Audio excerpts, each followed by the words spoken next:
je stále ten istý.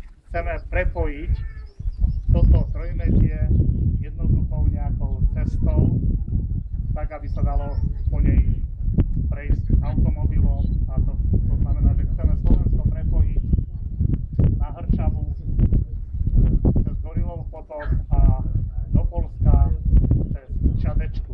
Toto sú priority, ktoré majú samosprávy v Poľsku aj v Čechách. A bude sa pokračovať vo výstavbe diaľnice D3 a práve pri tejto výstavbe tejto diaľnice chceme cesty, ktoré budú používané na výstavbu tejto diaľnice, aby dostali potom v užívaní jednotlivých samospráv. Tak pevne verím, že v blízkej budúcnosti budeme môcť na ten trojstyk, trojmedzie prísť dobrou cestou. No tak som rád, že samosprávy, čo začali pred 10 rokmi, tak sa pretavilo do družobných stykov, jak čo sa týka základných škôl, športovcov, požiarníkov. No a samozrejme, že najväčší prínos z toho majú naši občania, ktorí môžu chodiť voľne do Poľska a nakupovať, a zasa opačne poľskí obchodníci môžu predávať svoje výrobky a služby poskytovať na Slovensku. Tak to je asi ten najväčší prínos.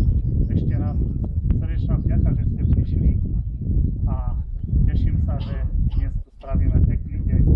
Mnohí už z nás, čo tu v minulosti chodili, tak už nie sú medzi nami, medzi tým odišli na večnosť. Aj na tých si dnes spomenieme v tejto príležitosti.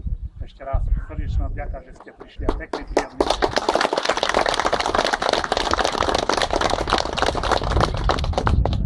Ja również chciałam wszystkich bardzo serdecznie przywitać. Tak szczególnie witam wszystkie osoby, które przybyły ze Słowacji, bo jest Was najwięcej. Brawo dla Słowacji. Nie zawodzą. No i myślę, że jest to taki piękny okres czasu, szmat czasu, 10 lat, kiedy się spotykamy. Czas tak szybko mija, ale no, w tym nowym okresie programowania myślimy też o tym, by tak jak starosta powiedział, byśmy mogli połączyć się drogami, by można było dojechać, lepiej dojść. No i mam nadzieję, że wspólnymi siłami będziemy się starać, by to się udało. Jeszcze raz serdecznie Wam dziękuję za to bardzo miłe spotkanie. Nawet pogoda nam dopisała, bo jest naprawdę bardzo ważne.